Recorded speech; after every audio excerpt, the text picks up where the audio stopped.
ದೇವರ ನಾಮಕ್ಕೆ ಮಹಿಮೆ ಉಂಟಾಗಲಿ. ಹಲ್ಲೆಲೂಯಾ. ಯೇಸು ಕ್ರಿಸ್ತ ಮಹಾರಾಜಕು 1ನೇ ಕೊರಿಂಥದವರಿಗೆ ಬರೆದ ಪತ್ರಿಕೆ 10ನೇ ಅಧ್ಯಾಯ 13ನೇ ವಚನ 12-13. ಆದ ಕಾರಣ ನಿಂತಿದ್ದೇನೆಂದು ನೆನೆಸುವವನು ಬೀಳದಂತೆ ಎಚ್ಚರಿಕೆಯಾಗಿರಲಿ.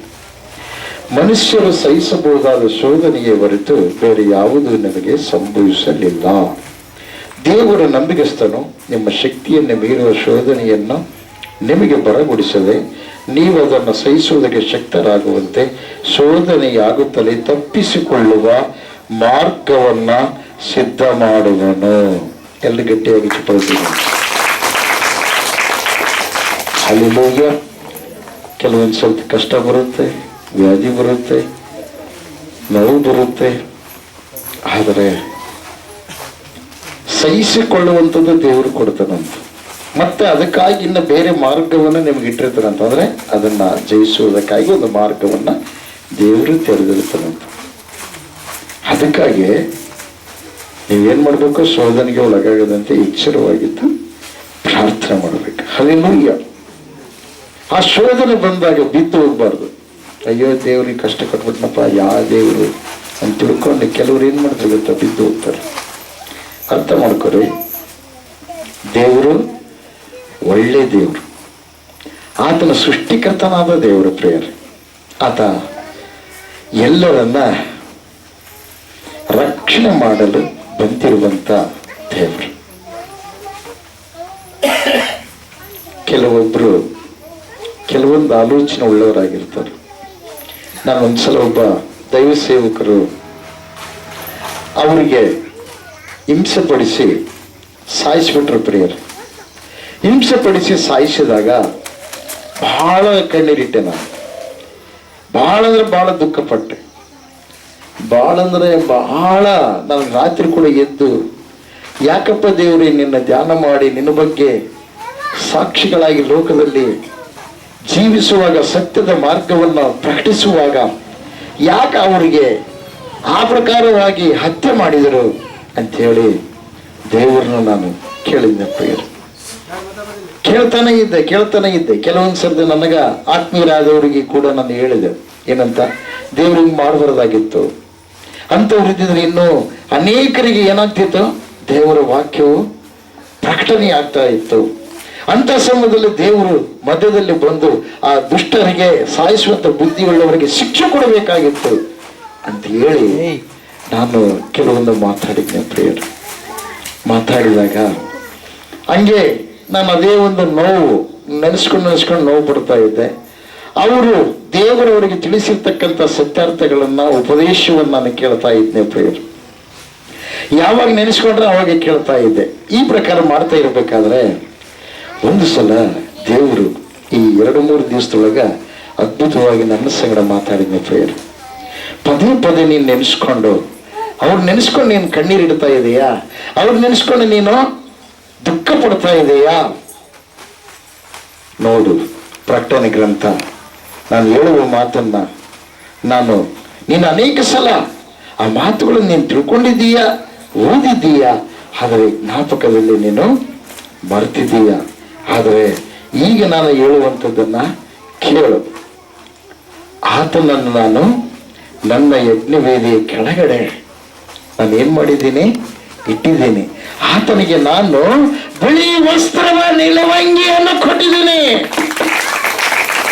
ಪರಲೋಕದಲ್ಲಿ ಪ್ರವೇಶ ಮಾಡುವ ಭಾಗ್ಯವು, ಉನ್ನತ ಒಂದು ಸಿಂಹಾಸನದ ಕೆಳಗೆ ಹೋಗುವಂತ ಭಾಗ್ಯವು ಆತನಿಗೆ ದೊರಕಿದೆ. ನೋಡ್ರಿ, ಪ್ರಕಟಣೆ ಗ್ರಂಥ 6ನೇ ಅಧ್ಯಾಯ 9 ಆತನ 5ನೆಯ ಮುದ್ರೆಯನ್ನು ಒಡೆದಾಗ ದೇವರ ವಾಕ್ಯದ ನಿಮಿತ್ತವಾಗಿಯೂ ತಾವು ಹೇಳಿದ ಸಾಕ್ಷಿ ನಿಮಿತ್ತವಾಗಿಯೂ ಹತವಾದವರ ಆತ್ಮಗಳು ಯಜ್ಞವೇದಿಯ ಕೆಳಗಿರುವುದನ್ನು ಕಂಡೆನು. ಅವರು, ಒಡೆಯನೇ, ಪರಿಶುದ್ಧನೋ ಸತ್ಯವಂತನೋ ಆಗಿರುವಾತನೇ, ಭೂನಿವಾಸಿಗಳು ನಮ್ಮನ್ನು ಕೊಂದದ್ದಕ್ಕಾಗಿ ನೀನು ಎಷ್ಟು ಕಾಲದವರೆಗೆ ನ್ಯಾಯ ವಿಚಾರಿಸಿದೆಯೋ, ಪ್ರತಿದಂಡನೆ ಮಾಡಿದೆಯೋ, ಹೋಗಿದರು. ಅವರಲ್ಲಿ ಒಬ್ಬೊಬ್ಬನಿಗೆ ಒಂದೊಂದು ಬಿಳಿ ನಿಲುವಂಗಿಯು ಕೊಡಲ್ಪಟ್ಟಿತು. ಇದಲ್ಲದೆ ನಿಮ್ಮ ಹಾಗೆ ಕೊಲೆಯಾಗಬೇಕಾಗಿರುವ ನಿಮ್ಮ ಸಹೋದರರು ಮತ್ತು ನಿಮ್ಮ ಜೊತೆದಾಸರ ಸಂಖ್ಯೆಯು ಪೂರ್ಣವಾಗುವ ತನಕ ಇನ್ನೂ ಸ್ವಲ್ಪ ಕಾಲ ವಿಶ್ರಮಿಸಿಕೊಂಡಿರಬೇಕೆಂದು ಅವರಿಗೆ ಉತ್ತರವಾಯಿತು. ಅದಕ್ಕೆ ದೇವರು ನಂಬಿದ ಮಕ್ಕಳಿಗೆ ಶರೀರದಲ್ಲಿ ಪ್ರಿಯವಾದವರೇ ಶಾರೀರಿಕ ಮರಣ ಒಂದಿರುತ್ತೆ. ಆಮೇಲೆ ಪುನಃ ಮತ್ತೆ ಅವರು ಏನ್ ಮಾಡ್ತಾರೆ, ಎದ್ದು ಬರ್ತಾರೆ. ಯಾಕಂದ್ರೆ ಯೇಸು ಕ್ರಿಸ್ತ ಮಹಾಪ್ರಭುಗಳಾಗಿರುವ ದೇವರನ್ನ ನಂಬಿರುವಂತ ಮಕ್ಕಳು ಈ ಶರೀರಕ್ಕೆ ವಿಶ್ರಾಂತಿ, ಆತ್ಮಕ್ಕೆ ವಿಶ್ರಾಂತಿ, ವಿಶ್ರಾಂತಿ ಸ್ಥಾನಕ್ಕೆ ಆತ್ಮ ಸೇರಿಸಲ್ಪಡುತ್ತೆ. ಆದರೆ ದೇವರ ನಿಮಿತ್ತವಾಗಿ, ವಾಕ್ಯದ ನಿಮಿತ್ತವಾಗಿ ಹಿಂಸೆಯನ್ನ ತಾಳಿಕೊಂಡು ಅವರು ಹತ್ಯೆ ಮಾಡಲ್ಪಟ್ಟರೆ ಅವ್ರಿಗೆ ಇನ್ನೂ ಮಹತ್ತರವಾಗಿರುವಂತ ಉನ್ನತ ಸ್ಥಾನ ಪ್ರಿಯರಂದ್ರೆ ದೇವರ ಸಿಂಹಾಸನದ ಕೆಳಗೆ ಇದ್ದಾರೆ. ಕೋಟಿ ಸೂರ್ಯಕ್ಕಿಂತಲೂ ಹೆಚ್ಚು ಪ್ರಕಾಶವುಳ್ಳವರು ದೇವರ ಪ್ರಿಯರ. ಹಲ್ಲೆಲೂಯ. ಅದಕ್ಕೆ ಯೇಸು ಸ್ವಾಮಿ ಲೋಕಕ್ಕೆ ಬಂದಿದ್ದು ಮತವನ್ನು ಸ್ಥಾಪನೆ ಮಾಡೋದಕ್ಕಾಗಿ ಅಲ್ಲ, ಕುಲವನ್ನು ಸ್ಥಾಪನೆ ಮಾಡೋದಕ್ಕಾಗಿ ಅಲ್ಲ. ಆತ ಬಂದಿರುವುದು ಯಾಕೆ ಗೊತ್ತಾ? ಮನುಷ್ಯರ ರಕ್ಷಣೆ ಮಾಡುವುದಕ್ಕಾಗಿ ಬಂದಿದ್ದಾನೆ. ಹಲ್ಲೆಲೂಯ. ನರಕಕ್ಕೆ ಹೋಗಲಾರದಂತೆ ನಿಜವಾದ ಮನುಷ್ಯರಾಗಿ ರೂಪಿಸುವುದಕ್ಕಾಗಿ, ನಿಜವಾದ ಮನುಷ್ಯನಾಗಿರ್ತಕ್ಕಂಥ ವ್ಯಕ್ತಿಯನ್ನ ನಿಜವಾದ ಲೋಕಕ್ಕೆ ಕರೆಯುವುದಕ್ಕಾಗಿ ಮಾರ್ಗವನ್ನ ಆತನು ಮಾಡಿದಾನೆ ಪ್ರಿಯರೇ. ಹಲ್ಲೆಲೂಯ. ಲೋಕದೊಳಗ ನಾನು ಬ್ರಾಹ್ಮಣ, ನಾನು ಗೌಡ, ನಾನು ಜಂಗಮ, ನಾನು ಉನ್ನತ ಕುಲದ ವ್ಯಕ್ತಿ ಅಂತೇಳಿದ್ರೆ ಈ ಲೋಕದಲ್ಲಿ ಸಲ್ಲುತ್ತೆ. ಆದ್ರೆ ದೇವಲೋಕದಲ್ಲಿ ಸಲ್ಲಲ್ಲ ಪ್ರಿಯರೇ. ದೇವಲೋಕಕ್ಕೆ ನೀನು ನಾನು ಸೇರ್ಬೇಕಾದ್ರೆ ಭೂಲೋಕದಲ್ಲಿರ್ತಕ್ಕಂಥ ಒಬ್ಬ ವ್ಯಕ್ತಿ ಈ ಲೋಕದಲ್ಲಿ ಉನ್ನತ ಮಟ್ಟದಲ್ಲಿ ಇರ್ಬೋದು, ಅಧಿಕಾರಸ್ಥಿ ಆಗಿರ್ಬೋದು, ದೇಶವನ್ನು ಆಳುವ ವ್ಯಕ್ತಿ ಆಗಿರ್ಬೋದು. ಆದರೆ ದೇವಲೋಕದಲ್ಲಿ ಅವನಿಗೆ ಜಾಗ ಇಲ್ಲ. ದೇವಲೋಕವನ್ನ ಸೃಷ್ಟಿ ಮಾಡಿ ದೇವಲೋಕದಿಂದ ಭೂಲೋಕಕ್ಕೆ ಬಂದಿರುವ ಆ ಮಹಾದೇವರು ಯಾರಿದ್ದಾರೋ ಆ ಮಹಾದೇವರನ್ನ ತಿಳ್ಕೊಳ್ಬೇಕು ಪ್ರಿಯರ. ಹಲ್ಲೆಲೂಯ. ದೇವರಿಗೆ ಮಹಿಮೆ, ದೇವರಿಗೆ ಸ್ತೋತ್ರ ಉಂಟಾಗಲಿ. ಅದೇ ಯಜುರ್ವೇದದಲ್ಲಿ ಬರೆಯಲ್ಪಟ್ಟಿದೆ ಪ್ರಿಯರೇ. ಮೂರು ಮೊಳೆಗಳನ್ನ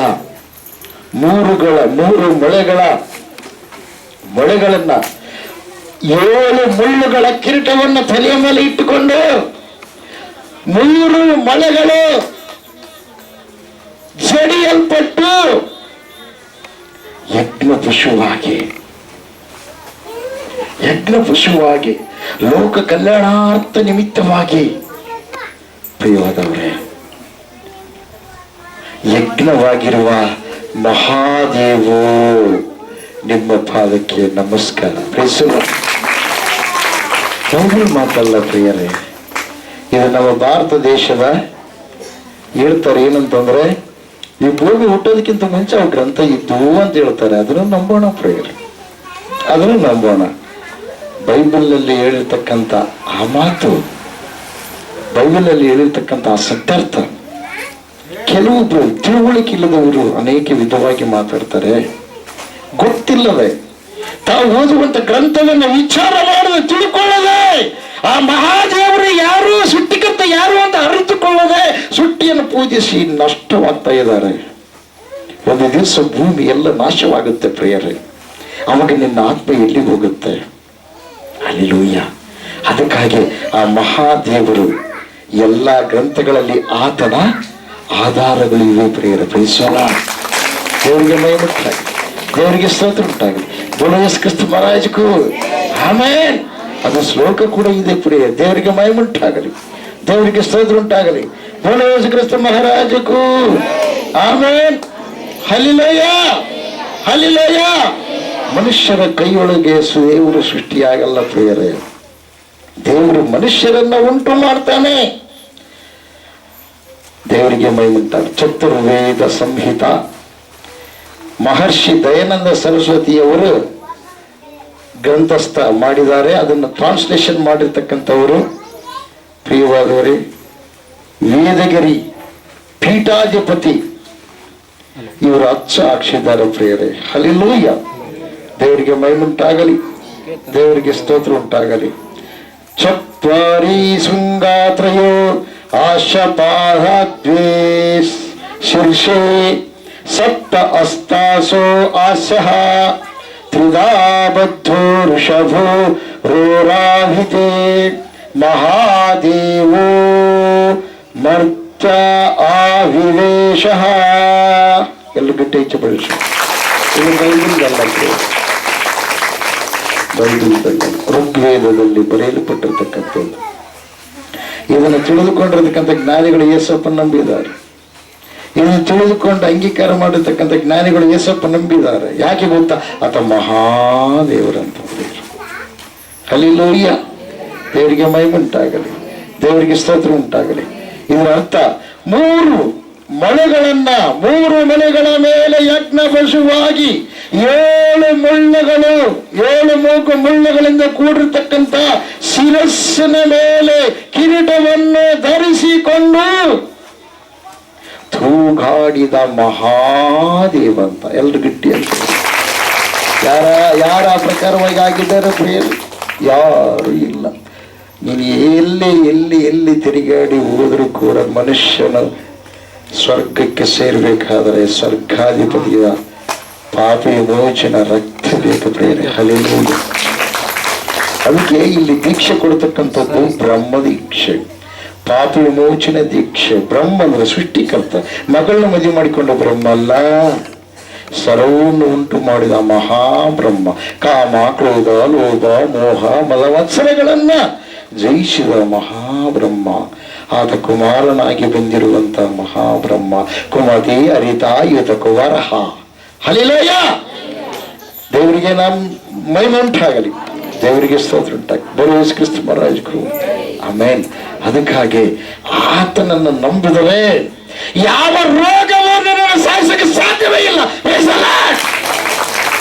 ಆತನನ್ನು ನಂಬಿದರೆ ಯಾವ ವ್ಯಕ್ತಿ ನಿನ್ನ ಸಾಯಿಸಕ್ಕೆ ಸಾಧ್ಯವಿಲ್ಲ. ನಿನ್ನ ಪ್ರಾಣ ತೆಗೆದಕ್ಕೆ ಅಧಿಕಾರ ಇಲ್ಲ. ವಯಸ್ಸಲ್ಲ. ದೇವರಿಗೆ ಮಹಿಮೆ ಉಂಟಾಗಲಿ. ದೇವರ ಅಪ್ಪಣೆ ಬೇಕು ಪ್ರಿಯರೇ, ದೇವರ ಅಪ್ಪಣೆ ಬೇಕು ಪ್ರಿಯರೇ. ದೈವ ಸೇವಕರಿಗೆ ಯಾಕಪ್ಪ ಮರಣ ಬಂತು ಅಂದರೆ ಅವರು ಉನ್ನತ ಲೋಕದ ದೇವರ ಮುಂದೆ ಏನಾಗಿದ್ದಾರೆ? ಅವರು ನಿಂತುಕೊಳ್ಳುವರಾಗಿದ್ದಾರೆ ಪ್ರಿಯರೇ. ಹಲ್ಲೆಲೂಯಾ. ಅದು ದೇವರು ತಿಳಿಸಿದಂತೆ ನಡೆಯಬೇಕಾಗಿದೆ. ಆದರೆ ನಂಬಿರುವಂತ ಮಕ್ಕಳಿಗಲ್ಲ, ಅದು ಸುವಾರ್ಥ ಸೇವೆ ಮಾಡುವವರಿಗೆ ದೇವರ ಮುಂದೆ ನಿಂತು ಮತ್ತೆ ಪುನಃ ಅವರ ಪುನರುಜ್ಜೀವನಗೊಂಡು ಪುನಃ ಪುನರುತ್ಥಾನ ಹೊಂದಿ ಮತ್ತವರು ಭೂಮಿ ಮೇಲೆ ಬರ್ತಾರೆ ಪ್ರಿಯರೇ. ಹಲ್ಲೆಲೂಯಾ. ದೇವರಿಗೆ ಮಹಿಮುಂಟಾಗಲಿ. ಲೋಕವನ್ನು ಆಳುವವರಾಗಿದ್ದಾರೆ. ಆ ಭಾಗ್ಯವನ್ನು ಹೊಂದುವುದಕ್ಕಾಗಿ ಈಗ ಅವರಿಗೆ ವಿಶ್ರಾಂತಿ. ಹಲ್ಲೆಲೂಯಾ. ದೇವರಿಗೆ ಮಹಿಮುಂಟಾಗಲಿ. ಅದಕ್ಕಾಗಿ ಮತ್ತಾಯ ಬರೆದ ಸುವಾರ್ತೆಯಲ್ಲಿ ನಾವು ನೋಡ್ತೀವಿ ಪ್ರಿಯರೇ, ಎಲ್ಲಾ ತರದ ರೋಗಗಳನ್ನು, ಎಲ್ಲಾ ತರದ ಬಾಧೆಗಳನ್ನು ಆತನು ಏನು ಮಾಡಿದ? ತೆಗೆದು ಹಾಕಿದಂತ. ಎಲ್ರು ಗಟ್ಟಿ ಎಕ್ಸಿಬಿಷನ್. ದೇವರಿಗೆ ಮಹಿಮುಂಟಾಗಲಿ. ಅದಕ್ಕೆ ಯೇಸು ಸ್ವಾಮಿ ಯಾವ ಕುಲದ ದೇವರು, ಮತದ ದೇವರಲ್ಲ. ಕುಲ ಮತಗಳು ಇಲ್ಲಿ ದೇವಲೋಕದಾಗ ನೀನು ಯಾಕೆ ಕೊಲ್ಲವನಂತ ಕೇಳಲ್ಲ. ಅಲ್ಲಿ ಕೇಳೋದು ಒಂದೇ, ನೀನು ಪರಿಶುದ್ಧನಾಗಿದ್ದೀಯಾ, ನೀನು ದೇವರನ್ನು ನಂಬಿದೀಯಾ. ಯಾವ ದೇವರು? ಭೂಮಿ, ಆಕಾಶ, ಸೂರ್ಯ, ಚಂದ್ರ, ನಕ್ಷತ್ರಗಳನ್ನು ಉಂಟು ಮಾಡಿದ ದೇವರು, ಪರಲೋಕಕ್ಕೆ ಭೂಲೋಕಕ್ಕೆ ಮಾರ್ಗವನ್ನು ಮಾಡಿದ ದೇವರು, ಪಾಪ ವಿಮೋಚಕನಾದ ದೇವರು, ಯಜ್ಞ ಪಶುವಾಗಿರುವ ದೇವರು, ಮಹಾಯಜ್ಞವಾಗಿರುವ ದೇವರು, ಮನುಷ್ಯನ ಪಾಪ ಪರಿಹಾರ ಮಾಡುವುದಕ್ಕಾಗಿ ಅಹಂ ಯಜ್ಞಾಸ್ಮಿ ಎಂಬುದಾಗಿ ತಾನೇ ಯಜ್ಞವಾಗಿರುವ ದೇವರು, ಪಾಪ ಪರಿಹಾರ್ಥ ಬಲಿಯಾಗಿರುವ ದೇವರು, ಪಾಪ ವಿಮೋಚನೆಗಾಗಿ ರಕ್ತವನ್ನು ಸುರಿಸಿರುವ ಶಕ್ತಿಶಾಲಿಯಾದ ಸೃಷ್ಟಿಕರ್ತನಾದ ದೇವರು, ನರ ಅವತಾರಿಯಾಗಿ ಬಂದಿರುವ ಮಹಾದೇವರು ಪ್ರಿಯರಿ. ಹಲ್ಲೆಲೂಯಾ. ದೇವರಿಗೆ ಮಹಿಮುಂಟಾಗಲಿ, ದೇವರಿಗೆ ಸ್ತೋತ್ರ ಉಂಟಾಗಲಿ. ದೇವರ ವಾಕ್ಯ ನಮ್ಮ ಆತ್ಮಲೋಕವಾಗಿ ಆಶ್ರಯಿಸಿ ಕಾಪಾಡಲಿ. ಎಲ್ಲರೂ ನಿಂತ್ಕೊಂಡು ಸುಮ್ಮನೆ.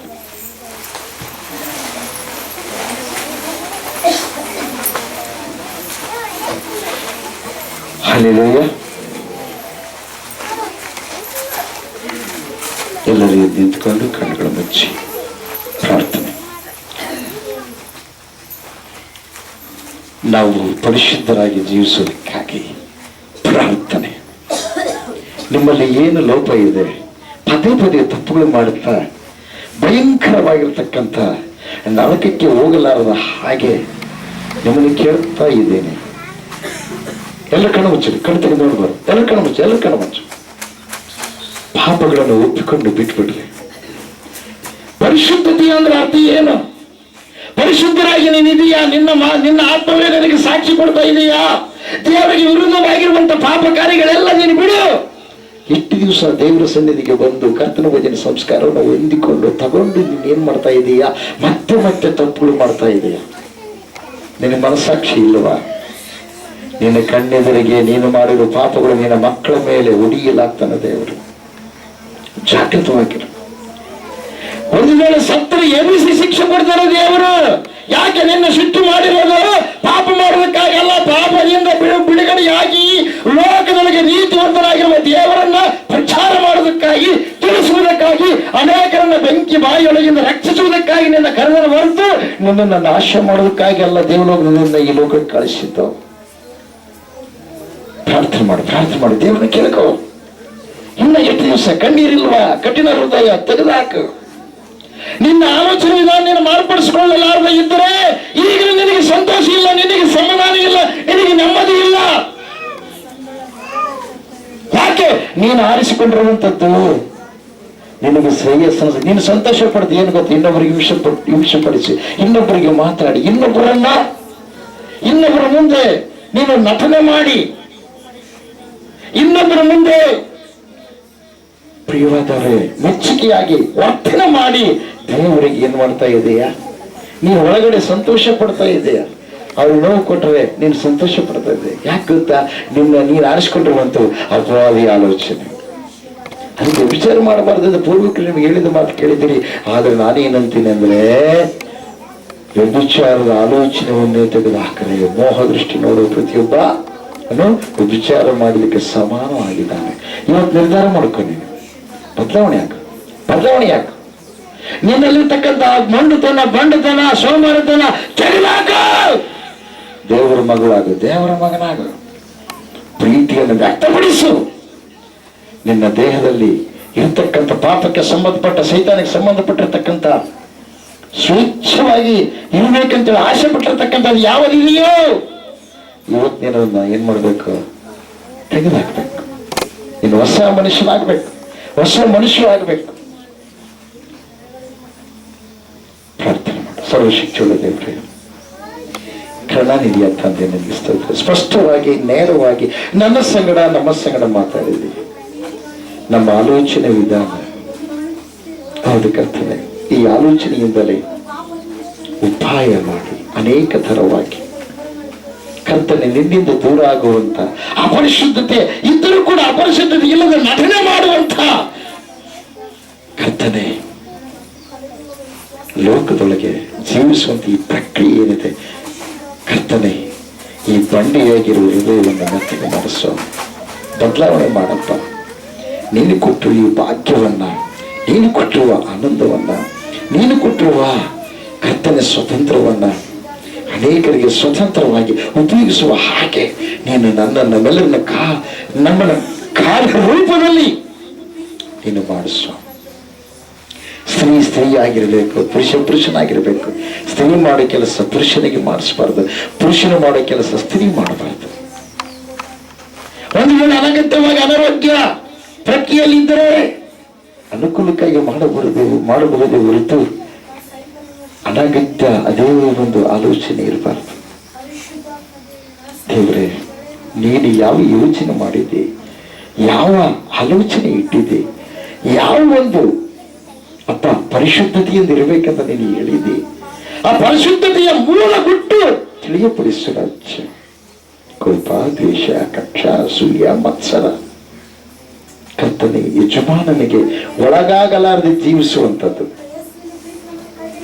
ಸ್ವಂತ ಕೈಯಿಂದ ಆಗುವ ಕೆಲಸಗಳನ್ನು ಯಜಮಾನ ಮೇಲೆ ಹಾಕುವಂಥದ್ದು, ತಾನು ಮಾಡುವ ಕೆಲಸವನ್ನು ಯಜಮಾನ ಕೂಡ ಮಾಡಿಸುವಂಥದ್ದು.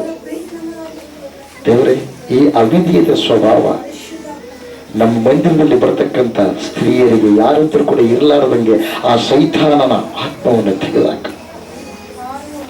ದೇವರಾತ್ಮನೇ, ಪರಿಶುದ್ಧಾತ್ಮನೇ, ಹೌದು ಕರ್ತನೆ, ರಾಹೇಲಳು ತನ್ನ ಅಕ್ಕನ ಮೇಲೆ ಹೊಟ್ಟೆ ಕಿಚ್ಚು ಪಟ್ಲು.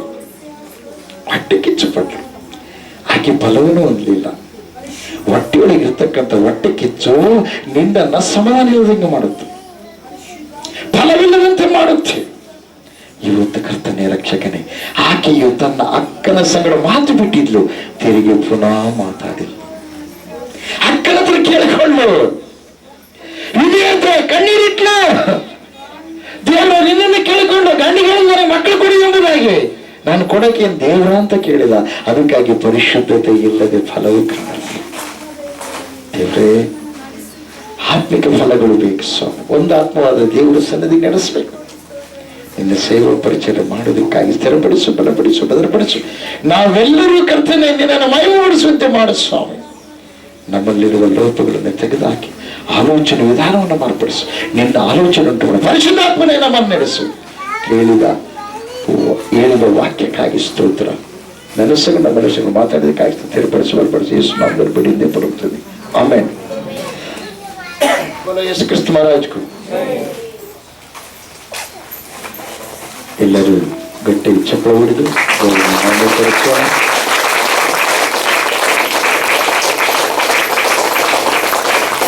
ಪರಿಶುದ್ಧಾತ್ಮನ ಬಲದಿಂದ ಇದು ಎಷ್ಟನೇ ತಿಂಗಳು? 5ನೇ ತಿಂಗಳು. 4 ತಿಂಗಳು ದೇವರು ಕಳೆದಂತ ಮಾಡಿ 4 ತಿಂಗಳು ವೇಸ್ಟ್ ಮಾಡ್ಕೊಂಡಿದ್ರು ಬಹಳ ಮಂದಿ. 4 ತಿಂಗಳು ನಿಮ್ಮಲ್ಲಿ ಪ್ರೀತಿ ಅನ್ನತಕ್ಕಂಥದ್ದು ಬೆಳೆಸಿಲ್ಲ. 4 ತಿಂಗಳು ಮೊಂಡುತನ, ಕೋಪ, ದ್ವೇಷ, ಅಸೂಯ, ಸೋಮಾರಿತನ ಇವೆಲ್ಲ ಕಳೆದು ಬಿಟ್ರಿ. ಆದ್ರೆ ಈ ಹೊಸ ಭಾನುವಾರ, ಮೊದಲನೇ ಭಾನುವಾರದಿಂದ ನೀವು ಬದಲಾವಣೆ ಆಗ್ರಿ. ಬದಲಾವಣೆ ಆದವ್ರಿಗೆ ಗೊತ್ತಿರುತ್ತೆ. ಏನು ಗೊತ್ತಾ? ಸುಮ್ಮನೆ ಇಲ್ಲಿ ಈ ಕಡೆ ನೋಡ್ಬೇಕು, ಆ ಕಡೆ ನೋಡೋದಲ್ಲ. ಬದಲಾವಣೆ ಆದರೆ ಭಾಗ್ಯ ದೇವರು ಕೊಡ್ತಾನೆ. ಬದಲಾವಣೆ ಆಗ್ಲಾರ್ದು ಹಂಗೆ ಇದ್ರೆ ತಿಪ್ಪೆ ಹೆಂಗಿರುತ್ತೆ ಗೊತ್ತಾ? ಹೆಂಗಿರುತ್ತೆ ಅದ್ರ ಬದಲ ಕುಂದ್ರಕ್ಕೆ ಇಷ್ಟಪಡ್ತಾರೆ. ತಿಪ್ಪಿ ನಿನ್ನ ಜೀವನ ಬದಲಾವಣೆ ಆಗ್ಬೇಕು. ಉಪ್ಪರಿಗೆ ಮೇಲೆ ದೇವ್ರು ನಿನ್ನ ಇಟ್ಟನವ್ರೆ. ಉಪ್ಪರಿಗೆ ತಿಪ್ಪೆಲಿದ್ರೆ ಉಪ್ಪರಿಗೆ ಹೋದ್ರೆ ಏನಾಗ್ತಾರೆ? ಅಲ್ಲಿಂದ ತಿಪ್ಪೆ ಮಾಡ್ತಾರೆ ಪ್ರಿಯರು. ಅದಕ್ಕೆ ಈ ಭಾಗ್ಯ ಕೊಟ್ಟನ. ಇಷ್ಟು ದಿವಸ ನಿನ್ನ ಜೀವನದಲ್ಲಿ ಬರೇ ಅದೇ ನೀನು ಕಲ್ತತೆ ಮಾಡಿ ಏನು. ಇವತ್ತು ದೇವರು ಪರಿಶುದ್ಧನಾಗ್ಬೇಕಂತ ದೇವರು ಇಷ್ಟಪಡ್ತಾನೆ. ಹಲ್ಲೆಲೂಯಾ. ಪರಲೋಕರಾಜ್ಯ ಅಷ್ಟು ಸುಲಭ ಸಿಗಲ್ಲ ಪ್ರಿಯರು. ರೊಟ್ಟಿ ಹಂಗೆ ಆಗುತ್ತೆ. ಜೋಳಾಸನ ಮಾಡ್ಬೇಕು, ಮತ್ತೇನು ಮಾಡ್ಬೇಕು? ಜನ್ಕಾಕ್ಷ ಬಿಡ್ಬೇಕು, ಮತ್ತೇನು ಮಾಡ್ಬೇಕು? ಬಿಸಿನೀರು ಹಾಕ್ಬೇಕು, ನಾದಬೇಕು, ಬಡಿಬೇಕು, ಆಮೇಲೆ ಬೆಂಕಿ ಮೇಲೆ ಕಾಯಿಸ್ಬೇಕು. ನೀನು ಕೂಡ ಬೆಂಕಿ ಮೇಲೆ ಈ ಪ್ರಕಾರವಾಗಿ ನೀನು ಕೂಡ. ಆದರೆ ಅಯ್ಯೋ ನನಗೆ ಜಿನ್ನಕಾಯಿಸಿ, ಅಯ್ಯೋ ನನಗೆ ನೋವಾಗತ್ತಂತಂದ್ರೆ ಅದು ಇಟ್ಟಾಗಲ್ಲ. ಅದು ಅಮೂಲ್ಯವಾಗಿರ್ತಕ್ಕಂಥ ಏನು ಆಹಾರ ಆಗಲ್ಲ ಪ್ರಿಯರ್. ನೀನು ಅಮೂಲ್ಯವಾಗಿರುವಂಥ ವ್ಯಕ್ತಿ ಆಗ್ಬೇಕಾದ್ರೆ ಇದೆಲ್ಲ ನೀನು ನಡಿಬೇಕು. ಅಲ್ಲಿ ನೀನು ಅಮೂಲ್ಯವಾಗಿರ್ತಕ್ಕಂಥ ವ್ಯಕ್ತಿ ಆಗ್ತದೆ. ಚೆನ್ನಾಗಿರೋ ರೊಟ್ಟಿ ಆದರೆ ನೀನು ಊಟ ಮಾಡ್ತೀವಿ. ಒಂದು ವೇಳೆ ಕೆಟ್ಟೋದ್ರೆ ನೀನು ಊಟ ಮಾಡಲ್ಲ. ಏನು ಮಾಡ್ತೀವಿ? ನಾಯಿಗೆ ಹಾಕ್ತೀವಿ. ನೀನು ಸರಿಯಾಗಿದ್ರೆ ಸ್ವರ್ಗಕ್ಕೆ ಸೇರ್ತೀವಿ, ಸರಿಯಾಗಿಲ್ಲಾರ್ದಂಗಿದ್ರೆ ನರಕಕ್ಕೆ ಹೋಗ್ತೀವಿ. ಇದು ನಿನಗೆ ದೇವ್ರು ಏನು ಮಾಡಿದ್ದಾನೆ? ಉಚಿತವಾಗಿ ಮಾತಾಡ್ತಾ ಇದ್ದಾನೆ ನಿನ್ನ ಸಂಗಡ. ಯಾಕಂದ್ರೆ ಮಾತಾಡೋ ದೇವ್ರು ಎಲ್ಲರೂ ಗಟ್ಟಿ ಹೆಚ್ಚು